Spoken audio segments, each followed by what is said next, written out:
This is Indonesian Broadcaster.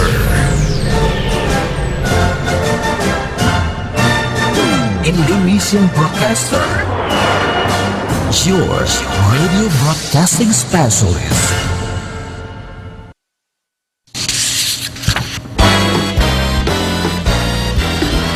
Ya ikhwah fillah, the real success is Syariat Islam, not the others.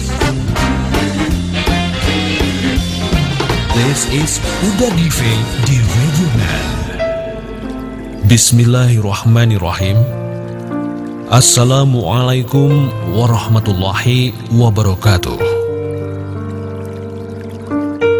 Sahabat kami yang dirahmati oleh Allah Subhanahu wa Ta'ala, pada kesempatan ini, insya Allah kami hendak membagikan rekaman dakwah dari para guru kita yang dimuliakan oleh Allah Subhanahu wa Ta'ala. Semoga barokah dan manfaat, serta kami silakan bila Anda berkenan membagikannya kepada ikhwani wa akhwati rahimakumullah yang membutuhkannya. Segera kita simak almarhum Buya Hamka Hafizullah. Selamat mengikuti. Assalamualaikum warahmatullahi wabarakatuh. Para pendengar yang terhormat, selamat pagi. Sekarang kita meneruskan lagi membicarakan tentang hal cinta atau mahabbah yang terpaku terhunjam dalam hati tiap-tiap orang sufi. Orang yang telah membersihkan jiwanya supaya lebih dekat dia kepada Tuhan. Ibaratnya, kalau kita pergi ke kaca besar yang ada di hadapan kamar kita.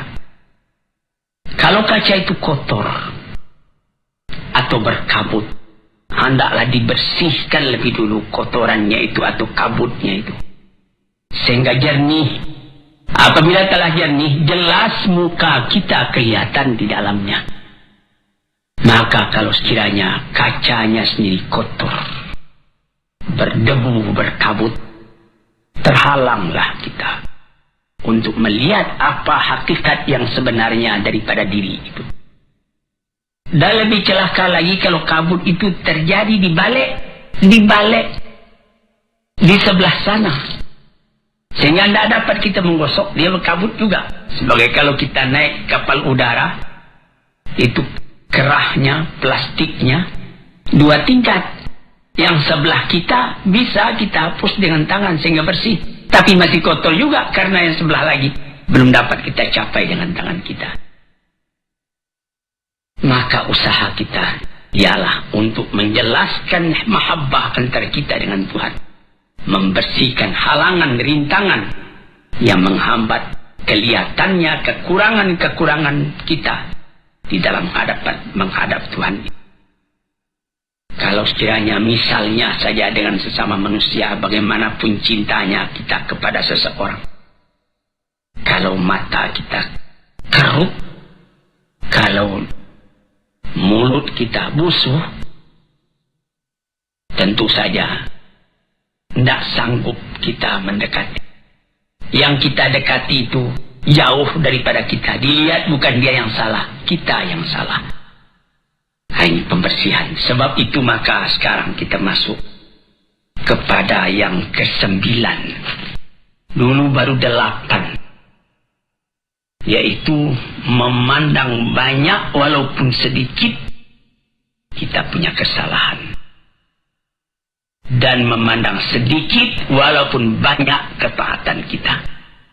Ini yang ke-9, kita punya penutup dulu, lalu kita janjikan akan masuk kepada yang ke-9. Yang ke-8 itulah dia. At-tasi'u, yang ke-9, mu'anaqatul ta'ah wa mubayanatul mukhalafah. Mu'anaqah artinya berpeluk-pelukan. Kita memeluk kepada yang kita peluk, dia pun membalas pelukan kita. Kalau sekiranya kita dengan manusia, misalnya ada kawan kita kembali dari Mekah. Di Mekah baru saja kejadian Masjidil Haram diduduki oleh orang-orang pendurhaka. Kawan kita juga belum pulang. Setelah ditunggu lamanya 17 hari, alhamdulillah selamat Masjidil Haram tadi daripada serangan. Dan dapat ditaklukkan orang-orang yang memperbuat onar tadi. Kawan kita pun dapat pulang. Kita pergi sambut dia ke Halim Perdana Kusuma, atau seperti ke Polonia di Medan, atau ke tempat yang lain. Baru dia turun dari tangga kapal udara itu kita ketemu. Kita peluk dia peluk kita. Kadang-kadang air mata turun, jatuh. Saking cintanya kita kepada dia, kita sudah berdebar-debar hati kalau dia mati di Mekah. Meskipun dari mati di Mekah itu juga mencapai kesucian. Dia pun menangis, kita menangis karena adanya cinta dalam hati. Itu mu'anaqah namanya. Berpeluk, bercium antara kita dengan kawan kita tadi. Ini kita berpeluk, bercium dalam perasaan dengan Tuhan. Mu'anaqatut ta'ah, karena ketaatan kita kepada Tuhan. Di situ, saudara-saudara yang terhormat, payah saya menerangkannya karena saya pun baru mencoba, baru melatih diri, belum sampai kepada taraf yang tertinggi. Bagaimana perasaan kita kadang-kadang apabila kita sampai kepada bacaan inna salati wa nusuki wa mahyaya wa mamati lillahi rabbil alamin la syarika lahu wa bidzalika umirtu wa ana minal muslimin. Sembahyangku, ibadat, bahkan hidupku dan matiku semua aku serahkan kepada Allah. Ini kita bertelut, menundukkan kepala, melintuhkan hati, menegakkan taat setia kepada Tuhan. Apabila kita punya permintaan dikabulkan dari sebab tunduknya hati dan ikhlasnya kepada Allah, akhirnya kecintaan kita itu dibalas. Itu namanya mu'anaqatut ta'ah. Berpeluk-pelukan kita dengan yang kita sembah itu karena ketaatan. Wa mubayanatul mukhalafah, artinya lain daripada yang lain. Kalau sekiranya dalam kita sembahyang menghadap kepada Tuhan, kita diganggu oleh perasaan yang lain, oleh amwalun iqtaraftumuha tijaratun takhshawna kasada wa masakinu tardawna. Kita diganggu oleh rumah tangga, oleh kekayaan, oleh kebun, oleh gedung, oleh anak, oleh istri, oleh keluarga. Mubayanatil mukhalafah. Bukan itu yang aku tuju ya Tuhanku, Engkau yang aku tuju. Yang lain-lain itu alam semua.